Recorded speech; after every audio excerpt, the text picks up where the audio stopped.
benn waxtu ci rajo Futur Média dal leen ak jàmm ci xibaar yi. dorteel xibaar yi dañu koy dooree ak jëwriñ ji ñu dénk lépp lu jëm ci wàllu hydraulique ak assainissement moom Serigne Mbaye Thiam ma nga woon ca Touba Wakam foofa nag lenn ci ay promoteur ñoom ñoo fa tabax yi kër ci kaw canal ba nga xam ni moom moo yóbbub ndox mi moom jëwriñ ji nee na dañ fi jël ay sanction foofa sax liggéey ba daal dinay door ñi nga xam ni ñoom ñoo loru woon am ay gaañu ci l'accident ba amoon ca Badiouréh ca Bignona ñoom ci jamono ji mën nañ ñi seen i njaboot ñoo ngay toltolaani ca l'hôpital ba ndax amuñu koppar yu mat ngir ñu mën a opérer ña nga xam ni ñoo di seen i ko ñoñ élection maire suffrage universel waxtaan wa ak déggoo am na ci biir dialogue politique waaye li ñu duppee bulletin unique ba léegi mi ngi wéy di am ak féewaloo faaw waxtaan yi ñu gën koo yaatal diggante kujje gi société civile ak ñi nga xam ni ñoom ñoo nekk ci nguur gi xibaar yi biti réew bi soxna Binta Diallo ñoo ngi lay nuyu. maa ngi lay fay bu baax Alaaji Ndate. ana la ca gën a fës. remaniement ministériel ba am ca Gambie xanaa muy guléet nag gannaaw ñaar fukki at ak ñaar ministère de la défense ba dellu siwaat dinañ xamee ak ministre de la défense bu bees Cheikh Omar Faye la tudd moom nag itam moo nekkoon consul général bu Gambie ca Jeddah dinañ demit Mali ak Tchad foofu ndax dialogue politique ba doxatul te itam ca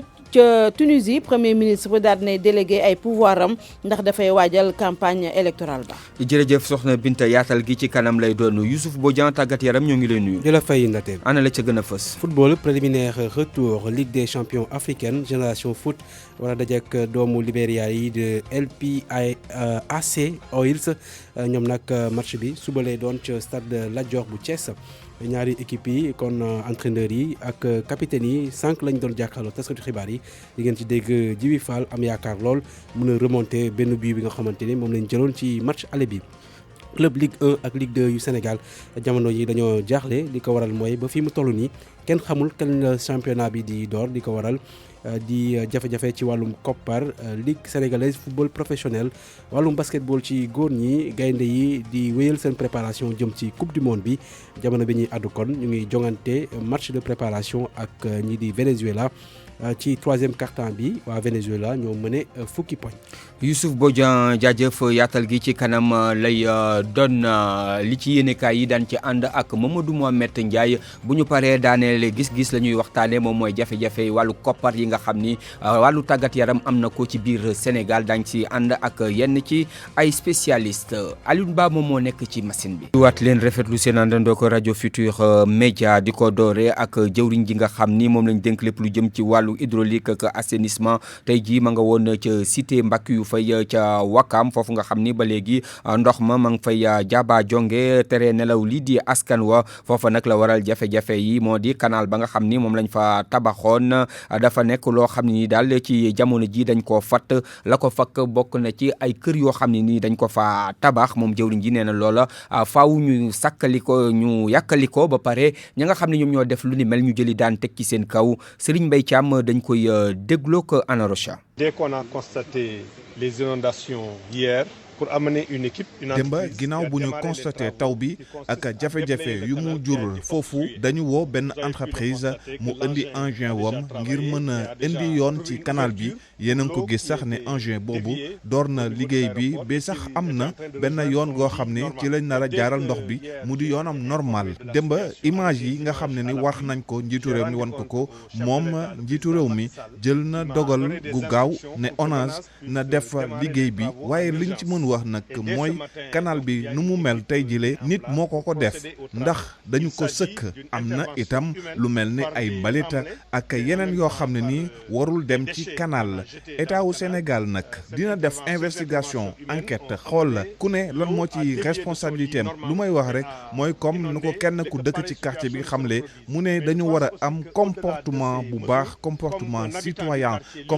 citoyen nag lu mu war a indi mooy ñu am yenn mbir yoo xam ne ni duñ koy nangu di def ci lu jaarul yoon maanaam lu mel ni canal bi nga xam ne ni jaarale ndox rek la war a def ñu ci sotti ay mbalit ak yu mel noonu muy yàq di jur ay loraange ci ñeneen ñoo xam ne ni ñooy dëkkandoo yi. Toutes ces choses-là contribuent à créer la vie difficile aux riverains du canal. mu nekkoon Serigne Mbaye Thiam jëwriñ ji ñu dénk lépp lu jëm ci wàllu hydraulique ak assainissement foofa ca cité boobu sax Anna Rocha fa la xëyoon tey pour reportage askan wa di wéy di toltolaani liggéey bañ fa sumb tamit ñoo ngi koy rafetlu reportage. cité Mbackiyou Faye féete ca goxu Wakam jamono yi chantier yi bëri nañ fa cité bi nag mu ngi fees dell ak ndox ndax taw yu metti yu wàdd démb ci Ndakaaru Ousseynou Diop ci benn quincaillerie yi lay jaayee ca gox boobee. nit ñi sax démb liggéeyuñu parce que boo duggee oto yi duñ am fuñ jaar doo mën a jàll ndox kese la borom kër yi seen oto yi ci mbedd mu lay fanaan ñun aussi suñu livraison yi charrette yi mënuñu jàll ak camion yi duñ mën a dugg actuellement gisoo amuñu ciment mais oto yi duñ mën a dugg affaire yooyu. ñu gën di xuus ci cité bi ñu gën di gis ay jafe-jafe canal gi nga xamante ne tàmbali nañ ko tabax benn weer ci ginnaaw jamono yi dafa taxaw ndax dafa am lu ko bloqué ba tax na ndox mi mënatul a dem Lamine ca cité gi la dëkk. problème yi ñu constaté démb mosu fi am mais li ko andi mooy canal bi nga xamante ni dañ ko fàtt parce que canal bi dañu jékki-jékki gis ay nit jël ay gërëva ñëw di ko ci sotti bi ñu leen interpellé ñun leen parce que démb wax dëgg si yàlla ñun amuñu fu ñu jaar amuñu fenn foo xam ne nit ñi mën nañ fa dem nit ñi seen biir néeg yi ndox yaa ngi xam nga sonn nañ vraiment démb. Pape Sy moom mooy directeur d'exploitation bu ONAS office national de l'assainissement bokk na ci délégation bi nga xamante ne ministre de l'eau et de l'assainissement moo ko jiite woon tey ji ngir def constat gi. non travail pour l'instant li def mooy emprise canal bi pour l'instant ñun dañuy ubbi complètement pour ndox mi mën a jaaraat yoonam maintenant pour mën a dem géej au moins ñu mën a préserver en attendant comme ministre bi wax benn une solution dañ koy reprofiler moo joxaat ko moom defal ko ni meloon yoonam pour que mu jaar yoonam jaar fi war jaar dem géej. liggéey bi kon dina door ni ki ajuma ji ngir génne askanu cité Mbackiyou Faye ci jafe-jafe yu ñu nekkee ndax démb ba tey ñu ngi ut ay pexe ngir mën a génn ci gox bi. jafe yooyu waa cité Mbackiyou Faye dëkkee yooyu yëpp ak yeneen i gox la ko waral moom moo di bërëb yoo xam ne ni daal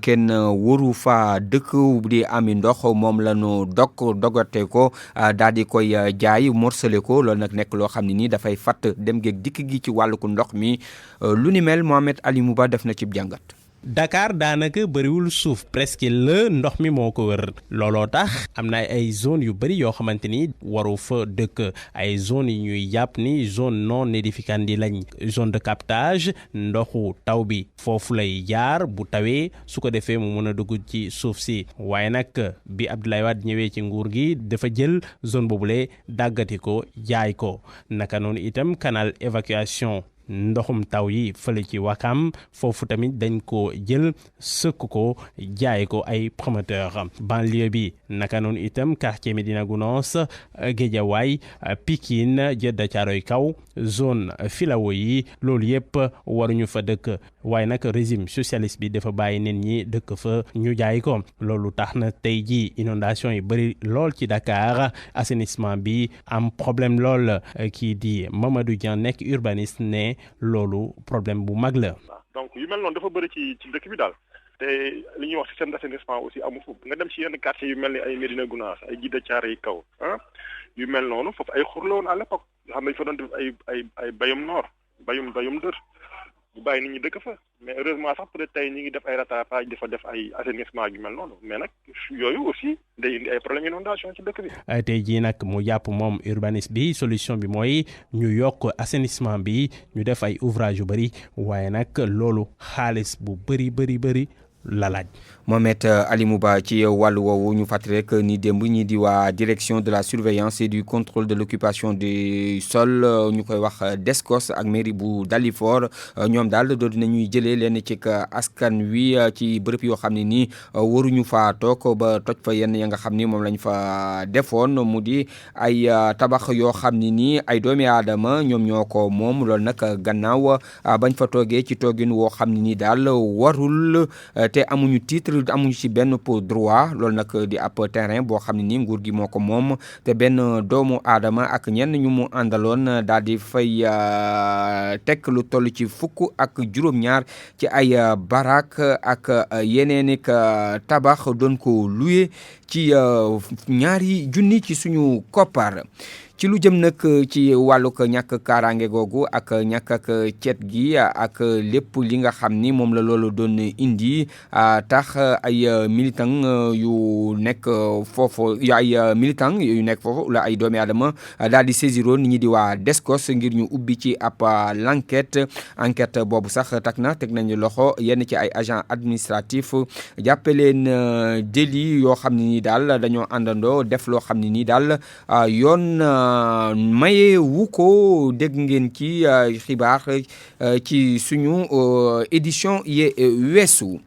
wax lu soxal wàllug kaaraange geek dem geek dikk gi ak lépp lu jëm ci wàllug géej gi ak alerte bi nga xam ni waa ANACIM di agence nationale de l'aviation civile et de la météorologie daal dinañ koy xamle ñu ni daal dina am ab bël di maanaam ab ul boo xam ne nii bu dangereuse la boo xam ne nii dina jóge ci bët saalumu ko réew mi jëm ci penku bi te loolu sax mën na am lu toll ci 2 mètres ak genn wàll loolu nag ci diwaan yu ci demee ni Casamance ak fii ñu dem tuddee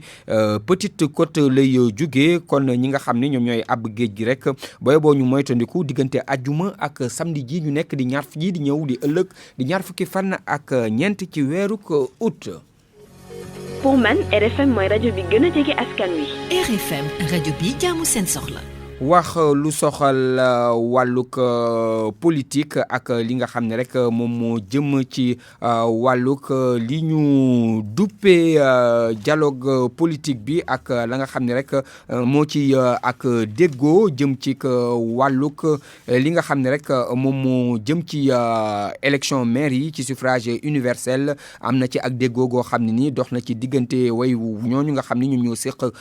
dialogue politique bi waaye la nga xam ni moom moo ci njuulandi la ñu d'accordagul moom mooy lu jëm ci wàllu bulletin unique ndax faaw ñu amalaat ci ay waxtaan Pape Bes Diba. ci élection gox-goxaat yi di ñëw maire yi dañ leen di fal directement duñu jaar ci ay conseillers municipaux pôle pouvoir opposition ak ñu bokkul fenn di non alignés yi di discuter ci dialogue politique bi d'accord nañ ci ñoom ñëpp li des rek mooy matérialiser ko As Babacar Gueye kenn la ci ñi teewal opposition bi ci dialogue bi. opposition bi li mu xalaat mooy ñu changer ko mu nekk léegi jiite liste rek majoritaire bi rek moom mooy nekk maire directement pouvoir bi gisu ci inconvénient non alignés yi aussi gisuñu ci inconvénient donc waxtaani yooyu xam naa ni dina jur ñu déggoo waaye adjoint au maire yi mooy problème bi adjoint au maire yi est-ce que dañuy ànd ak maire bi ñu fal leen est-ce que dañuy fal maire bi suffrage direct ba pare ñoom ñu fal leen suffrage indirect avec comme nañ ko daan defee yooyu mooy question yu am solo beneen bi aussi mooy bu ñu falee maire bi directement aussi doole jooju muy am est-ce que du ko jaay ñeneen ñi nekk biir conseil bi donc yooyu yëpp dañ ko war a encadrer. ci wàllu bulletin unique loolu nag waxtaan yi mu ngi wëy waaye ci leeralu Cheikh Sarr représentant la ci majorité bi nee na mbir yi des na jubóoguñu ci. li ñu wax ci bulletin unique bi ñun majorité joxewuñu suñu position te dañoo d'accord pour bulletin unique dañu ne nañu taxawal commission technique bi nga xam ne da koy lëñbët xool ko bu baax ñu xool yan dëkk lañ koy defee buñ ko fa defee est-ce que bulletin yi li ñu ciy ñàkk li ñu woowee bulletin nul yi bëri la est-ce que li muy jar gën a yomb li nga xam ne moom mooy li ñu am tey fi mu toll dañu ne nag bu ñu demee ba commission boobu réunion ba jàpp dara indil ñu ko ñun dinañ ko xool càmbar ko dellu li nga xam ne mooy ci biir majorité présidentielle bi jël décision ne kat ñun lii mooy suñu position. parti yépp bokk ci dialogue politique bi yaakaar nañ ne dinañ am juboo ci question yooyu As Babacar Gueye nee na am na tey jile climat de confiance bu installé wu ba ñuy yaakaar juboo rek am ci. mu nekkoon Pape Bes Diba wax lu soxal Ousmane Sonko comme nam ko waxee woon ci jamono ji nag gannaaw ba commission parlementaire bi jëm ci wàllug bañ tegoon jëm ci wàllu 94 milliards de francs CFA yi jébbale na ay conclusion di ñaari fan ci weeru août bële weesu moom njiital Pastef ci jamono ji doon déposé ab plainte tey ji ci suba ji foofa ca tribunal dañ si ànd ak Amadou Sabar Ba ma nga xam ni moo ñu fa teewal waaye ñu jàpp ni benn plainte bi rek mi ngi ko jëmle ci ki nga xam ni moom moo nekkoon directeur des douanes jëm ci wàllug accusation yooyu te nga xam ni commission bi daf ko mujj daal di seetal dañu si dellu si waat ak Amadou Sabar Ba mi nga xam ni moo ñu nekkal ca tribunal fukki simili ak ñeent moom moo bootu ci benn waxtu. ak RFM kumpa jeex na. Jacques Diouf tey lañ ko fas yéene jébbal boromam tey jii ci Ndar levée du corps bi doon nañ ko amal niki sànq ci l'hôpital principal askan wu bari teewoon fa daal di sargal ka nga xam ni moom moo di Aji Dem ji nekkoon directeur général bu FAO naqar ak tiis fësoon na fa lool Pape Balla Gueye. mu nekkoon directeur bu FAO Jacques Diouf nguurug Sénégal gi yëpp daal dina koy delloo njukkal gannaaw bañ ko décoré commandeur de l'ordre national du Lion. Directrice adjointe bu FAO di Maria Elena Semedo muy xamle ne Jacques nekkoon na koo xam ne gis-gisam sori woon na lool. taxawaayam yépp moo doon xeexi xiif ci àdduna wërngal képp ndax def na kéem kàttanam ba ci àdduna wërngal képp ñuy am ñetti yoon yu ñuy xewlu bés bu ne. tey jii turam doon loo xamante ne dafay des ci taarixu FAO ay xaritam nguur gi ñoom ñëpp ñu ngi jàpp ne moom da koo mérito gannaaw liggéey yu am solo yoo xam ne amal na ko ci àdduna bi yëpp. Habib Sy ak Pape Abdoulaye Seck nekkoon ay jëwriñ yoo xam ne yoroon nañu agriculture ci biir réew mi. programme détaillé pour le développement de l'agriculture africaine nga xam ne ci jën yi mu wéeru mooy 10% yi maak Jacques Diouf ñoo ko liggéey kon kooku liggéeyal na Afrique liggéeyal na Sénégal ba mu nekkee FAO tim da doon def camtulaay kattanam pour que di jàppale mbayu Sénégal ci wàllu jiwu. lu ñu mën a wax ci moom daal mooy nit ku baax la woon nit ku xarañ la woon nit ku am xam-xam la woon nit ko xam ni àddinaam yëpp daf ko jébbaloon doomu aadama yi ba nga xam ni dinañu fexe ba am mbay moo xam ni dina mën a dundal àddina kon kii fi jóge tey du Sénégal rek moo ñàkk Afrique yëpp moo ñàkk àddina bi yëpp moo ñàkk. mu nekk doomam Fama Diouf nag mu kontaan loolu am waajur bu mel ne moom koo xamante ne won na leen yoon wa ñu war a topp ca ba muy teel. J'étais la personne qui courait derrière lui. Comme on disait tout à l'heure dans le site. man maa nekkoon xale bi nga xamante ni maa doon nekkandoog moom biir FAO mu nekkoon waajur boo xamante ni ko joxoon cër nit ñi la foo ko fekk da daan reetaan bu soxlawaan itam mu gëdd ñu da koy def muy loo xamante ni yoon la tey jii dama am mbégte dem na dëgg la wante des na sama xol te ñii fi teew tey dama leen koy xoole. Différentes personnes. fukk ak juróom-ñett ci ay at yoo xamante ne liggéey na ko ca FAO boole ci liggéey yi nga xamante ne def na ko ci biir réew mi Jacques Diouf jamono ji nag foofee ca Ndar lañ ko fas yéene denc. Papa Balla Gueye ñu waxaat ci ñi nga xam ne rek ñoom ñoo lorule woon ci l'accident ba nga xam ni moom moo amoon ca Badiouri ca Bignona aw semaine bee ñu génn di maanaam ay bés yi ñuy génn ñoom nag ci jamono ji seen i ñooñ am ay jafe-jafe rawatina ña nga xam ne ñoom ñoo nekkee ca Ziguinchor naam su fekkee ne am na ci juróom-ñeent ci ñoom ñoo xam ne ni indi lañ leen fii ci Ndakaaru waaye nekk ca Ziguinchor am ay jafe-jafe rawatina seen i ñooñ ndax koppar bu ñu leen opéré la ñu amul ndax faaw dañ leen di laaj lu toll ci juróom benn téeméeri junni wala juróom-ñetti fukki junni te loola jafe na lool ci ñoom leeral yeeg Lamine Ba. Njaxari la Tamsir Diédhiou amee doomam bu jigéen am ñaari fukk ak ñaari at mu bokk ci accident bi nga xam ne amoon na ca Badiouri ay damm-damm nag la amee ci tànk bi jamono ji nag ba léegi kenn faju ko waajur bu góor bi ne hôpital ba moo ngi koy laaj jamono ji 300 000 ngir ñu amal opération bi nee nag xaalis boobu moom yoru ko. sama dooma fa ne dafa am double fracture ci pooj bi jusqu'à présent jëli ñu en charge lu ñu soxla tey luy suñuy problème mooy par exemple kii man ñi ngi ma laaj 300 000 pour opération am fa lay génne 300 000 boobu. te su obligé ma yóbbu ko dem teg ko kër ga xaar ba yàlla ñëw. Arafan Bakary Koli moom it béykat la doomam bokk na ci nga xam ne nag jëlee nañu gaañu yu metti ci accident bu Badiouri moom it li ni mel lañ ko laaj waaye ñe li ko jaaxal mooy xamul fan lay jëlee xaalis bu toll noonu. depuis bu mu ñëwee le samedi perfusion la ñuy def ak ñu saaju plaie bi kese. waaw xale baa ngi ni di yuuxu mu ne ma tànk bi mu ngi métti te tànk bi mu ngi néewi. ñu ma laaj une somme de 336 000 pour l'opération te man fu ma nee ni sama poche bi bënn na aw ma paysan la si suuf lay dring pour am lu may joxe sama jaboot fu mu nee ni si jaaxal boobu la nekk. je sais pas comment. moom nag am na beneen jafe-jafe bi nga xam ne nag mu ngi koy jànkonteel mooy doomam bi dafa soxla deret waaye ba léegi jotu si ba tax na dafa woote wàllu fa mu bàyyeekoo ngir ñu mën ko jàppale li ñu bëgg nag jamono ji mooy nguur gi jëlal leen li nga xam ne nag moo di intervention chirurgicale bi ndaxte jàpp nañ ne dafa seer loolu. di ñaan Macky Sall surtout le ministre bi yor solidarité bi ak action sociale ñi jàppale ñu ngir yàlla ak yonente bi laaju ñu xaalis waaye lu ñu laaj charge bi mooy opération bi ay rajo ay scanner ay yooyu ay waay ngir yàlla yonente bi jàppale ñu man xëyuma liggéey ma du man kenn ma am problème boobu ñëpp nit yi bëri ñoo fi am yooyu problème amuñu doole man tey fu ma nekk nii xëyuma gontuma damay jakarta fan lay génnee boobu xaalis 300 000. directeur bu hôpital régional bu Ziguinchor jokkoo nañ ak moom ci téléphone te ci suba li mu xam ne mooy xaalis boobu nga xam ne dañu leen koy laaj ay garab lañ koy jëndee li ko weesu xam ne na it ne intervention chirurgicale yi du lu ñuy maye Lamine Ba Ziguinchor rajo Futurs Médias. Lamine jaajëf ñu fàttali ni l'accident boobu bilan juróomi doomi aadama ñoom ñoo ca ñàkkoon seen bakkan waaye ni ki démb am na ci keneen koo xam ne nii mujj na ca faatu kon bilan ba juróom benni nit yu ñàkk seen bakkan la lii nag ay xibaar loo xam ne nii docteur Mamadou Mansour Diouf moom moo ko baaxee ngir ñu mën a jàppale rek ñëpp ñi nga xam ni dañoo am malaise cardiaque dimbale leen ci wàllu ko premier soin moom spécialiste réanimation boobu gis ni dañoo war a jàngale ci biir l'école yi programme boobu jëm ci wàllu premier soin te lii di bërëb yu faju yi tamit am la ñu duppee ay défibrillateur moom docteur Mamadou Mansour Diouf nekkoon ganu RFM matin. bërki démb Ndiaye ñaari fan ci service impôt et domaine bu Guédiawaye am na benn jeune cadre 38 ans la am dafa ñëw xëy liggéey si 8 heures normal 9 heures mu def arrêt cardiaque ñu wootee secours yi ñu woo sapeur pompier wu Guédiawaye pratiquement mettre nañ lu toll ci 1 heure de temps avant ñuy agsi naturellement bi ñëwee fekk nañ mu gaañu lu mel noonu mooy accident typique bi nga xamante ne nii tey jii nii ña nekkoon foofu di liggéeyandoog moom moo xam foofu la moo xam même ci kër gi ñu nekk nii sax ñi fi nekk ñoo ñëpp dañ leen war a former bu ñu leen former woon ci les gestes de premier secours yaa ngi dégg beneen bi mu am benn appareil bu ñuy wax défibrillateur semi automatique nga xam ni ñu def ko mu nekk ci service yu mel noonu les établissements recevant du public yooyu dañ ko fa war a def matérialiser ko avec des indications claires ku fa dugg xam ni défibrillateur am na fi dafa simple ba nga xamante ni ku jàng ku jàngul mën nga ko def beneen problème bi mooy Sénégal am na li ñuy wax service bu ñuy wax SAMU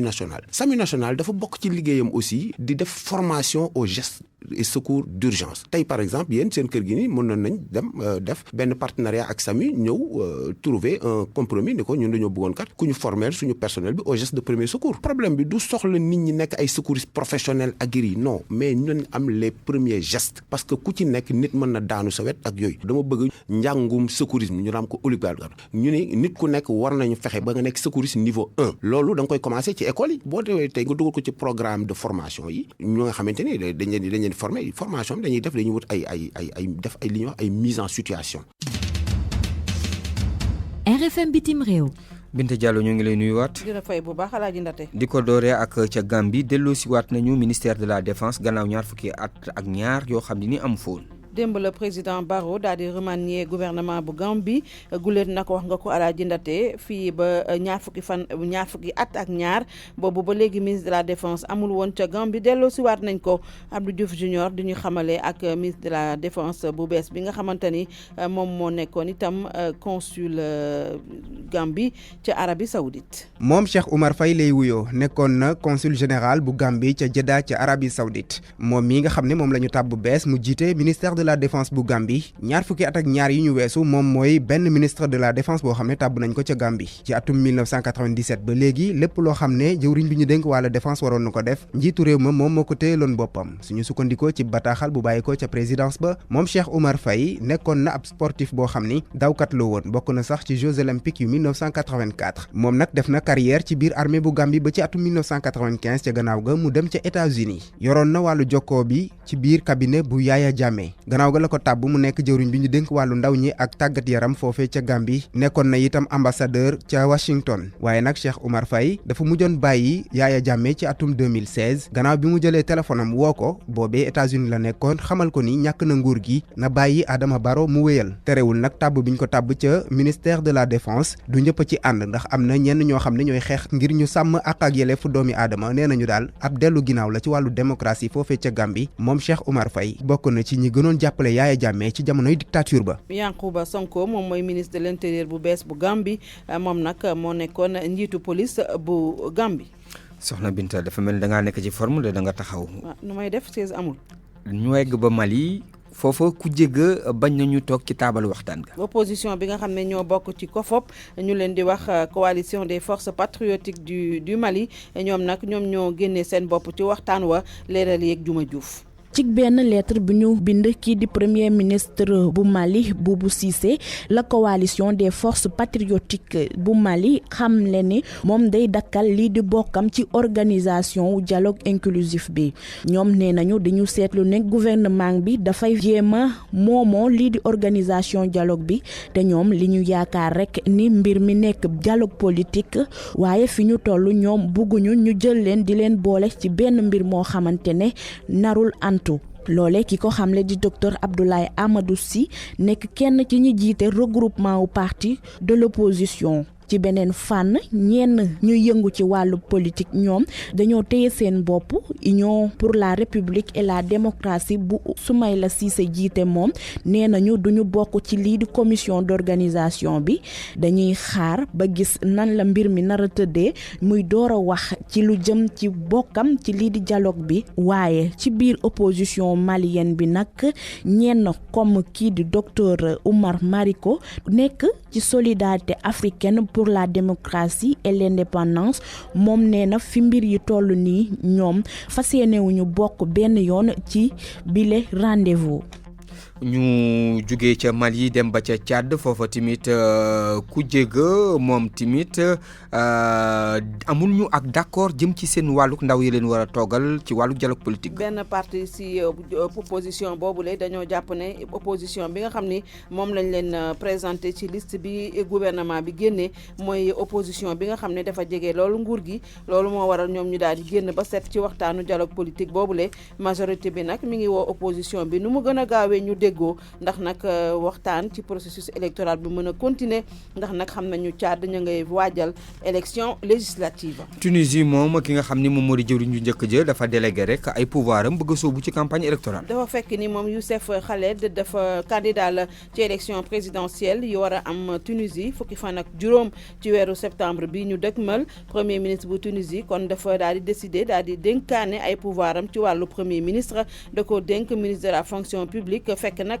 ba élection wala fii ba campagne électorale bi di jeex leeral yeeg Amadou Sabar Ba. ci télévision nationale la ko waxee jëwriñ bu njëkk ci Tunisie Youssef Chahed xamle ne dina jox ay pouvoir am ministre bi ñu dénk wàllum fonction publique ba campagne électorale yi jeex bile dogal dina tàmbali ci 2 septembre bii ñu jëm fas yéenee jeex ci fukki fan ak ñett ci weerum septembre bi bu ñu sukkandikoo ci chef du gouvernement bu Tunisie loole yépp nag li ko waral mu bëgg rek lépp jaar ci yoon ci li nga xam ne mooy processus électoral bi waaye tamit ñu bañ a jàpp ne dafa am parparloo premier tour bu scrutin présidentiel bu Tunisie ñi ngi ko jàpp ci fukki fan ak juróom ci weerum septembre bi dañ koo dàqoon ginnaaw bi nga xamee ne ki fa nekkoon président Béchi Caïd Essebsi génn na àdduna moom mi nga xam ne sax mi ngi amoon ci lu tolloog juróom-ñeent fukki at ak ñaar moom sax moo fa njëkkoon nekk président boo xam ne dañ ko élire démocratiquement ci taarixu Tunisie fi mu toll nii nag lu tolloog ñaar fukk ak benn candidature validé nañ leen juróom-ñaari fukk ak benn yoo xam ne dañ leen a écarté gannaaw ba ñu gëstoo li nga xam ne mooy seeni dossier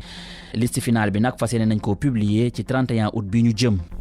Alaaji Ndate lii moo gënoon a fës ci xibaaru biti réew yi. jërëjëf Binta Diallo. RFM Sport.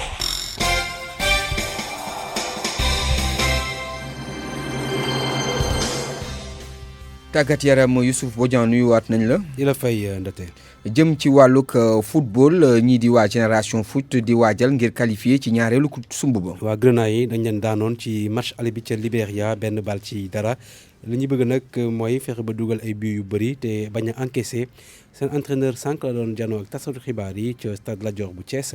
Jibi Fall ci micro Cheikh Anta Diop. match retour bi d'abord dañoo def jàngat ci match aller bi nga xam ne defoon nañ ko parce que dañoo demoon seen dëkk football yi ñoo xam defet ñu def jàngat sax di def jàngat joueur def jàngat ñu toog xool li nga xam ne moom la ñu def bu baax ak lu bon ak li nga xam ne moom la ñu mën a def pour gagner leen ci match retour bi parce que loolu la ñu commencé suñu préparation en tout cas ñun li nga xam ne moo ñu gën a soxal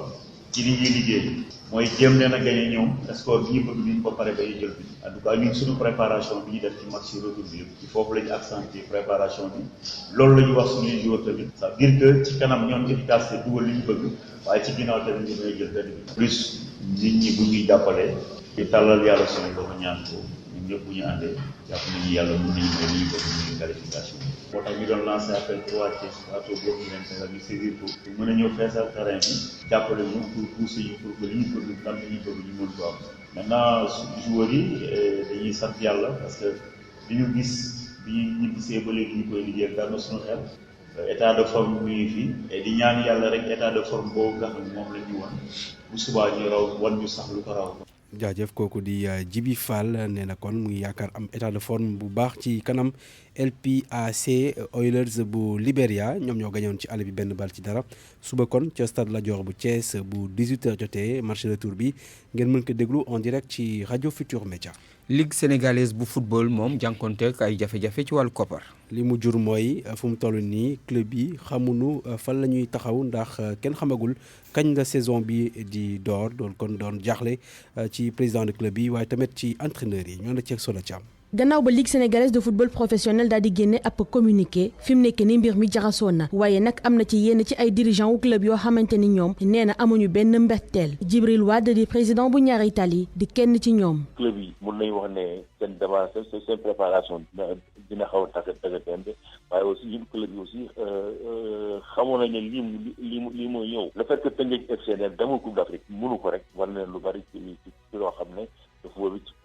football local bi ci ay difficulté lay jëm. ngir amal saison gu baax nag il faut que nga tàmbale liggéey bi jaarale ko ci yoon waaye nag bataaxalu Ligue Pro bi nag dafay daal di sooxal liggéeyub entraîneur yi kenn ci ñoom di Badara Sarr bu Casa Sport di ci àddu. entraîneur yi suñu problème mooy soo xamul kañ lay démarrer déjà munoo am ay joueurs munoo def recrutement alors que période bi mouvement joueurs yi la léegi loolu lépp doo ko mën a def da ngay mujj toog nii rek ba benn jour peut-être ñu wax la ni dinañ commencer dans tant de jours après nag muy li ñuy wax ni sauf peu su ko defee su boobaa peut-être yow di joueurs yi nga yaakaaroon munatoo leen a am joueurs yi nekkoon sa équipe peut-être am na ñoo xam ne dem nañu après day sambale lépp daal. kii di njiitalu ñaari tali di Djibril Wade di ñu xamal yenn ci ponk yi nga xamante ni moom nañu njort ni moo ko waral. c'est-à-dire nit ñi ñëw sponsor yi amatuñ ko woon démb jëpp bi ñun football dañu Orange moom la ñu nekkaloon nekk ak ñun et bi ñuy démarré woon yaakaar ne état dina ñëw jàppale ñu yaakaar ne aussi fédération bu su amee xaalis dinañ jàppale et loolu moo taxoon ñu xeex. fi mu ñu toll nii nag club yu bëri ñu ngi cib guuta te bu ñu sukkandikoo sax ci ñi ñu tàllal suñu micro ndorteelu saison gi dina metti loolu ci yenn ciy club.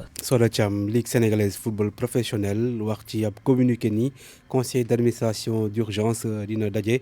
fi ak ay fan ngir xool kon jéem a jàngat situation bi jël tamit dogal ci kañ la saison 2019-2020 di door ca Angleterre ñoom tey dañu door seen ñetteelu bëccëg Premier League bu 19h jotee Aston Villa Everton match bu am solo ñu ngi koy xaarandi suba bu 16h30 jotee Liverpool bu Sadio Mané di dajeek Arsenal bu Aubameyang ak Nicolas Pepe di doomu Côte d'Ivoire di match boo xamante ne diggante ñaari équipes yi jiitu ci championnat bu Angleterre kon ndate na doon tamit jongante diggante africain yi.